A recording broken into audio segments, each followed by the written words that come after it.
Hello everyone, welcome to part 3 of the Taken King Info Explosion, where right now we're going to talk about 3 pretty big things, and we'll start with how exotics from year 1 going into year 2 are going to work. However, before we start, Bungie has really been pressing people to not dismantle any of your stuff right now, and I have it on very, very good authority that you should take that seriously. Do not dismantle anything. Duplicates of stuff are probably fine to get rid of, but anything that you only have one of, do not delete it. I will explain more later in the video. So let's start with armor. Right here, we can see all of the Warlock exotics from year 1 that this character has collected. Deej has collected Obsidian Mind, Voidfang Vestments, and Light Beyond Nemesis. So if he wants, he can grab a year 1 copy of the item for the cost of 1 exotic shard and 2500 glimmer. Very simple. This saves on vault space if you are a collector, but if you don't really use all of your exotics. Then we'll tab over to the year 2 page and we'll see at the very least, Light Beyond Nemesis, Obsidian Mind, and Voidfang Vestments are all coming into year 2. If you have a year 1 version of an exotic and it is available in year 2, then you will automatically unlock it at the blueprint vendor. If it is available, hinting that not all will be available. You'll also notice that some of the exotics had their main bonus automatically unlocked from the second that you get it, and that is very much intentional. Some exotics also have had minor tweaks to their stats, like Light Beyond Nemesis going from a strength to a intellect discipline helm. A very commonly asked question was, will I be able to get higher stat rolls by buying out of the blueprint vendor? And my answer right now is a complete guess, but I'm gonna go with no. This helm has a stat allocation already set. It's not a random number being shown. Here is the biggest and best example of year 1 exotics not being upgradable into year 2. Let's go to the weapons page. Deej currently has access to 4 of the 5 year 1 heavy weapons: Thunderlord, Super Good Advice, Yellowhorn, and Truth. If we tab over to the year 2 page, we can see that only Thunderlord and Truth are available to purchase as their year 2 options. This basically says that G-Horn, and by extension Super Good Advice, will not be available to upgrade into a year 2 attack power version, at least right at the launch of the Taken King. Could it be upgradable at a later date? I would not rule that possibility out completely, but for now, you cannot upgrade it into year 2 levels. 170 attack sounds like the attack cap for year 1 items according to Luke Smith's tweet, so if you're using G-Horn in year 2, it would have to be more powerful than a year 2 rocket launcher, which can come with over 100 more attack than G-Horn. Basically, you should say goodbye to your G-Horns for now. If we look in the primary slot, we can see that Red Death is also going to be coming with us, although it was in the same slot as Bad Juju was from the teaser from the day before. However, Mark Noseworthy on the stream talks about how he's going to upgrade his Bad Juju, so I'm under the assumption that both are going to be available as year 2 versions. The only true primary weapon we don't know is coming into year 2 is Mida Multitool. However, just because these weapons won't be year 2 options doesn't mean that they won't be useful, because in regular Crucible, power levels don't matter.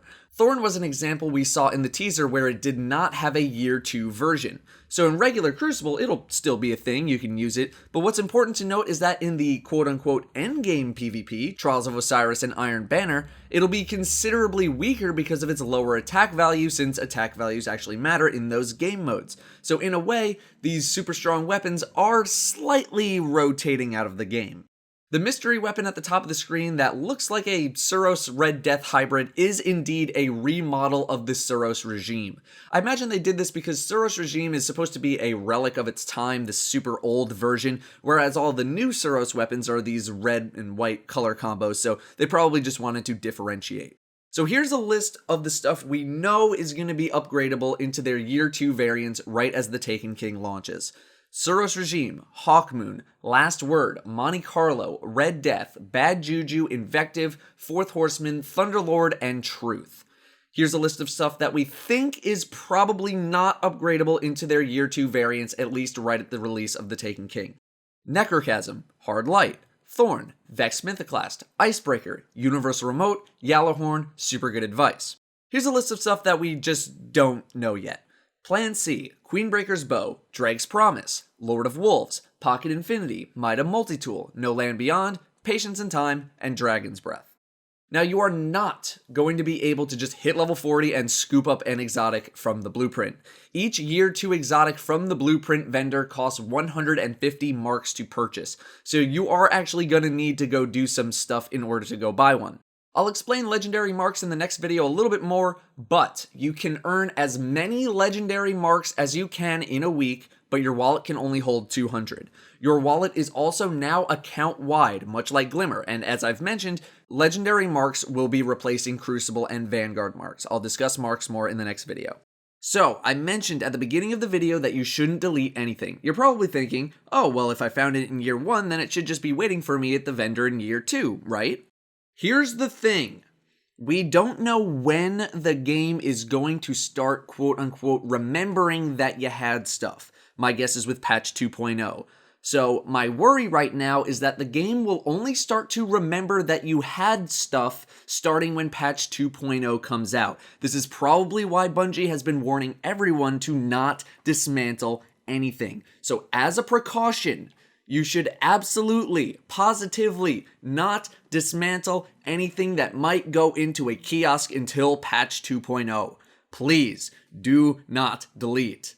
Let's talk about Infusion next. Now, I know that it's super annoying to keep having to relearn upgrade systems and whatnot, but this system sounds like it's going to last for a very long time, and it works much better than any system from the past, in my opinion.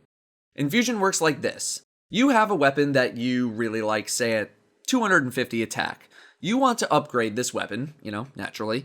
You spend some motes, some weapon parts, glimmer, marks, and then you're brought to a new screen.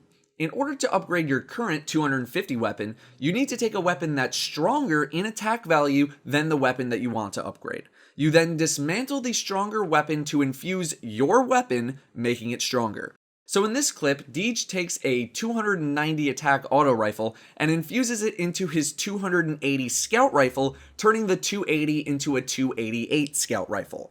Now we only have this one example, so we can't come to any real conclusions as to how the formula really works, and I'm sure it varies. I doubt very much it's just a flat percentage or flat value across everything. The upgrade is probably calculated by what your current light is, what the current item you are upgrading is, the rarity, the type, like, Nightfall, Vendor, Raid, etc. I will guess that the bigger the gap in attack values, the bigger the upgrade. So if you have a 250 weapon and you shove a 300 weapon into it, my guess would be that you'd see more of an attack upgrade as opposed to shoving a 270 into a 250. The formula is probably also done in a very specific way that will allow us to eventually reach max light with, raid gear and stuff, should there be such a thing as max light, but I'm not even going to try to go into that right now. This makes getting random drops from certain activities slightly more valuable. Instead of just dismantling it outright, it could be used as fodder to upgrade something you really enjoy using. However, Infusion has rules. The gear that is to be dismantled must be unlocked, not currently equipped on your character, and of the same year and gear slot, a similar quality, and a higher level than the current gear. You can't just shove a bunch of 270 attack items into a 300 attack item. It doesn't work that way. I keep referencing weapons as well. This applies at the very least to every armor and weapon slot. Also, do not just dismantle stuff willy-nilly if you want to use it as infusion fodder. You need to go through the infusion process, otherwise you're just going to end up with a dismantled weapon and no upgrade. Finally, let's talk about swords. Look at this man. He has a sword on his back. That's pretty cool. Let's look at the vault. Oh look, here's a goddamn sword heavy weapon. Yes, swords are coming to Destiny in the heavy slot. However, a lot of these stats are meaningless to us right now. Speed is probably how fast you swing the weapon, impact is damage dealt, range is range. Efficiency, defense, and energy are all new stats. Efficiency might be the rate at which you use ammo with the weapon, although that also could be energy, although it could be the maximum quote-unquote ammo capacity of the weapon as well. Defense, well, we can see that we can use L2 to guard, so maybe defense is how much damage you're capable of blocking.